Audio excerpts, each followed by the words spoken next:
All right, thank you for staying with Daybreak. State of the Nation discussion begins right now. My guests are all with me in studio, starting from my farthest right. Honorable John Ruto is here, Senator for Murang'a. Thank you so much for making time. Professor Tom Ojienda, Senator for Kisumu. Asante sana for making time. Joshua Nyamori is an advocate and Chairman Ramogi Professionals Caucus. Thank you very much for making time. And Honorable Samson Cherargei, Nandi Senator. Thank you very much for making time. Let's take a look at the dailies and see what's going on there. Let's start off with the front page of the Standard. The Ruto loan games, as President William Ruto lashed out at a broken global financial institutions in Beijing, saying that the system is outdated and unfit for purpose. His Treasury CS was thousands of miles away in Washington, D.C., meeting World Bank officials to discuss Kenya's economic path. Since taking office, Ruto has made a habit of playing both sides, critic abroad and collaborator at home. Cherargei, I'll start with you with this because you're the first one who came in. Is this the right direction for the country? Looking east, so to speak. Good morning, and it's good to be back. I remember we were one of the pioneers of the State of the Nation. I can see there are newbies, the likes of Ruto, Professor Ojienda. I think this is where we taught Ojienda how to speak to the ground, if I remember very well. Once in a while we used to invite him, but it's good to be back, and good morning to our viewers. Secondly is, I don't think there is a problem. Every country across the world has borrow money. But the problem now, the challenges we are facing is we are in the middle of crossfire between the United States of America and China, for example, because of this trade war and the issue of tariffs. But that one, I think as a country, the president, we must play both sides. We must play to the America and to the China because we don't want to be consumed. America has a strategic interest, including military, the issues of fight against terrorism, and historical relationship. China has similar interest in terms of infrastructure development, in terms of business, and in terms of, China trying to get into East Africa and Africa. So the issue of borrowing loans is not new. You remember Kenya owes both internal and external public debt of more than 11 trillion Kenyan shillings as at now. And therefore, we will keep borrowing. For example, the budget, if my memory serves me, is approaching 4 trillion. We only raised 2 trillion. So there is a deficit of 2 trillion Kenyan shillings. So people should not be hard on President William Ruto because for the last 2-3 years, he's not the one who borrowed these 11 trillion Kenyan shillings. And therefore, my only concern, and I've said this before, we should have formed a commission into state capture, especially into audit. We need to audit the public debt so that we know who are these faceless people, especially in internal public debt. We need to know who we owe the money and what was it used for. Because unfortunately, some of this money that we borrow daily from IMF, from other countries, both internal and external, most of this money end up into the pockets of individuals. So we need to audit so that if today Kenyans would be dull, because Thika Super Highway was built based on borrowed money, or Mau Mau roads, for example, and you can see roads, I don't think Kenyans will have a problem in public debt, because in every 100 shillings we collect, over 80 to 90% is paid to public debt. So we'll keep borrowing to sustain the budget, which is deficit, and also to fund the development projects. And we are happy that China is now closely working with Kenya, just like United States of America is working with Kenya. But I hope we will be able to fulfill both of their interests, because I don't think they are clashing in the interest. Even through ACOA and through the tariffs, when you look at the tariffs from the America, is that Kenya, at least, we didn't receive the highest backlash in terms of the tariffs that come into the country. Okay, let me bring in John. Is this the direction to take? Because this is not fashioned so much as a loan, in as much as, yes, we know that in the budget there's a deficit of about 640 billion. This is more like a PPP, where the different companies come in and invest in the country. Is this the right direction to take? Thank you, Trevor. And I think I want to agree with my colleague, Senator Cherargei, that there is nothing wrong with borrowing. There is nothing wrong in entering into PPP arrangements, but we need to rethink very hard on how we expend these monies. That when there is corruption and most of these funds do not go then to development or to the benefit of ordinary Kenyan, then we have a lot to worry about. The other thing that we should get very worried about, and which is, of course, it's shameful and embarrassing, is that when we go borrowing this money, basically like, begging for assistance from these foreign capitals. And then when we come back home, we exhibit, or we lead lifestyles, that exhibit opulence. That we see, for example, the president dishing out huge amounts of money out there in cash, actually, not in checks. Then we get very worried that, a beggar, you go with a bowl to beg. Then when you go back home, you are overspending, there is corruption, there is opulence. I think we need to rethink again about this. But talking about the headline in the Standard, where the president slammed the World Bank because he was in China. I think he was in his character.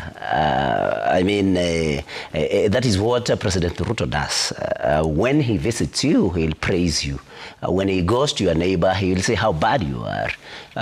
And that is in his character. In fact, if you checked during the campaigns, anytime he went around anywhere near Luo Nyanza, he would call Raila Amolo Odinga Agwambu. But when he comes to the mountain, he would call him a witch. And so that is him. That is what he does. So when he is with you, relevance and point no, Charalge, wait for your time. It is the Standard that has written that has a headline that, of course, he slammed the World Bank, while his Minister for Finance, but how does Raila Odinga come the into Treasury, the conversation? I'm just trying to explain that it was in his character that when he is with you, he will praise you. But when he is far from you, he will say how bad you are. I don't know what makes it very hard for Senator Charalge to understand. I'm just trying to explain the character of the person of the president. So there is he cannot say where is the Nyanza and whatever is coming in. I'm just explaining he was in his character. But then even when you want to practice infidelity, you do not, because Senator Charalge has put it very well, and he has said that we have to play both sides, which is strategic, and I agree with him. Yeah. But even when you want to practice infidelity, you do not have to speak ill of the other partner. Just come and talk nicely to the partner you are with.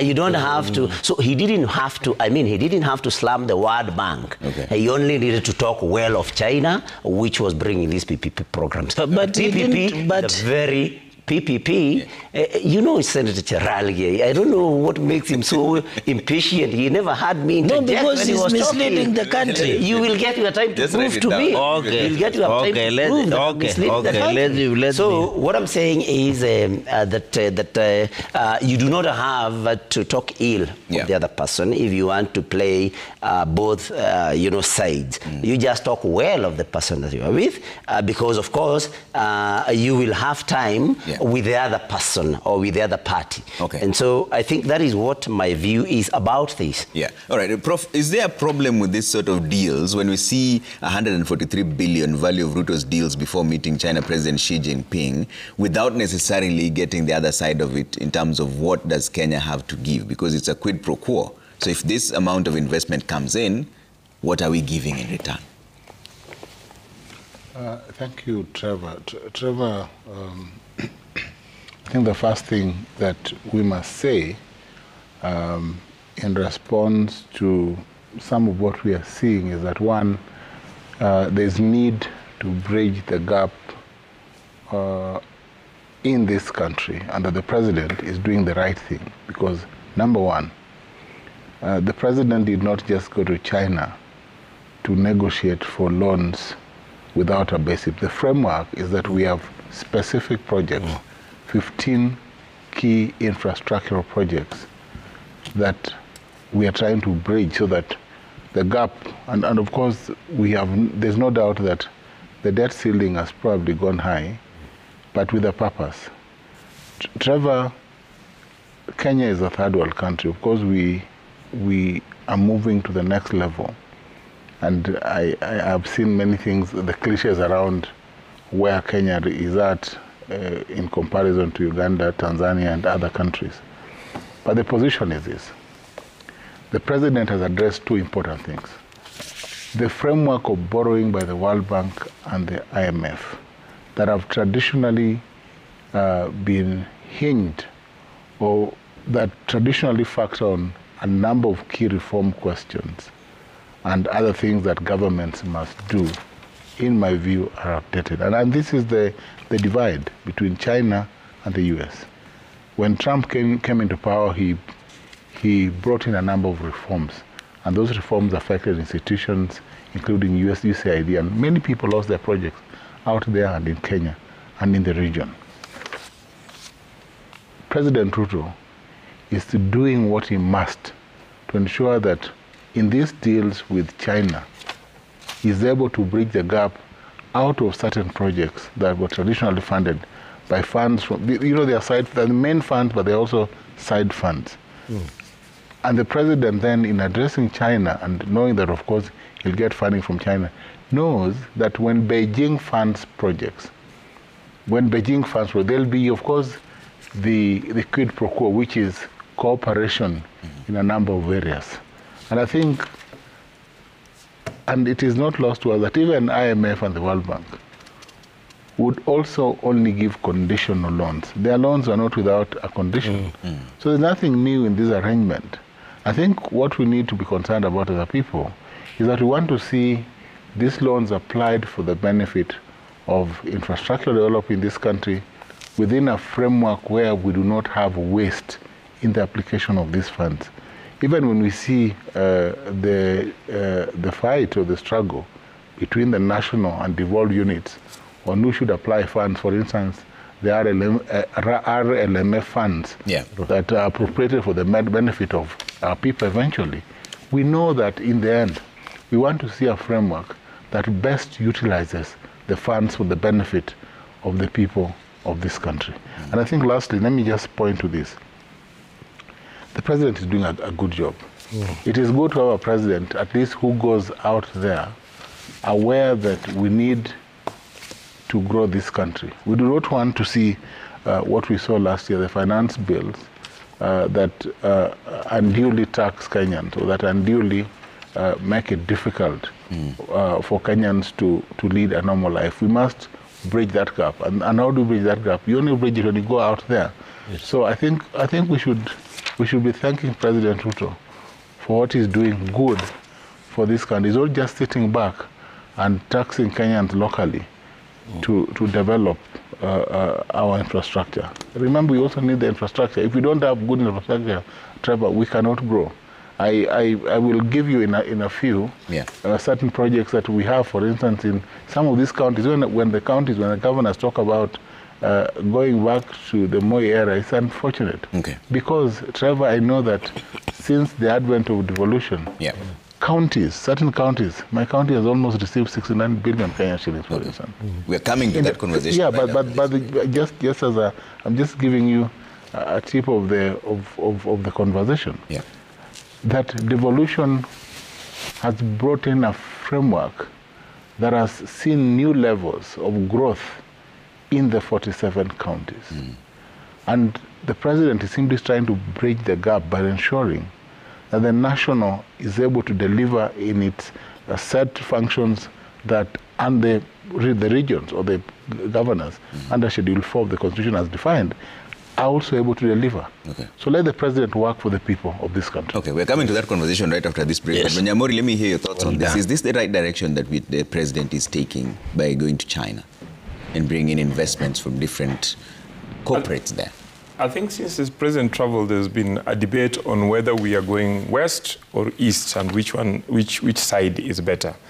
In my view, the president is doing what is proper, and is focusing on self-interest and not on the interest of China and not in the interest of the US. When he goes to the US, he negotiates with them for the best interest of the country, the same as he does with China. I would want to invite Honorable Nyotu that we need to climb beyond politics to this, because this is a very important national economic issue.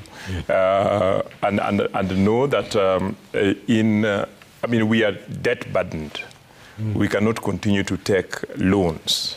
The president has been very strategic and tactical that is going to China and specifically to focus on the issue of PPPs. And there are several advantages of going for PPPs. One is that it is cost saving. It is cheaper than going for loans where you have to pay interest. Correct. Two, it is that you share the risks. If the project fails, both sides would lose, not only one side. And three, it is that it improves service delivery. See what the projects that have been done through PPP in this country, they have immensely improved services where our taxes could not be able to do that. And four is that it is quick. Unlike, the Bretton Woods loans that would take you a minimum of 7 years to negotiate and bring to the ground, the PPPs would be on the ground within a year or so.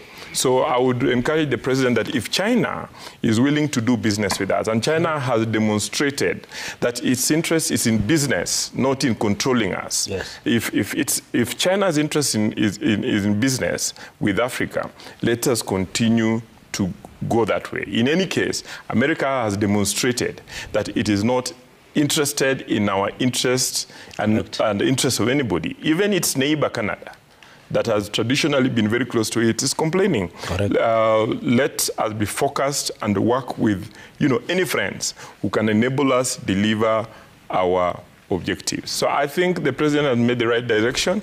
I think as a country we need to continue supporting the president in that direction. And I would actually encourage Honorable Nyotu that we need to climb higher and discuss macroeconomics and move away from, the simple politics that is going on around the country. All right. I'll take a quick break when you come back. Can I about say something else. something? Yeah, yes, very briefly. What I just wanted to correct is that the president was not bashing World Bank. Yeah. What he's requesting is financial institutional reforms within World Bank. Because you remember, an economist will tell you, for smaller countries like that or like Kenya, when you borrow, the interest is higher as to opposed to countries that are in first world like United States of America. So these are more higher. The perception is that it's riskier. Yeah, of course, but that is beyond the point, because if you want to bring all countries to do well economically across the world, you don't need to give them a higher percentage, yet they are struggling economically. So what the president is calling for institutional reforms in Bretton Woods institutions and the World Bank, he was not bashing. And I think after this show, as I buy a cup of tea and mandazi to Senator Newto, I will also supply the speech and the proposal of the president in World Bank institutional memories. Okay. And you remember a few months ago, he used to, when he was the chair of education, he used to be our biggest champion of the president and institutional reforms within the World Bank. So that we don't tax. He's the same person who will go to a church with his friend and say the taxes are high.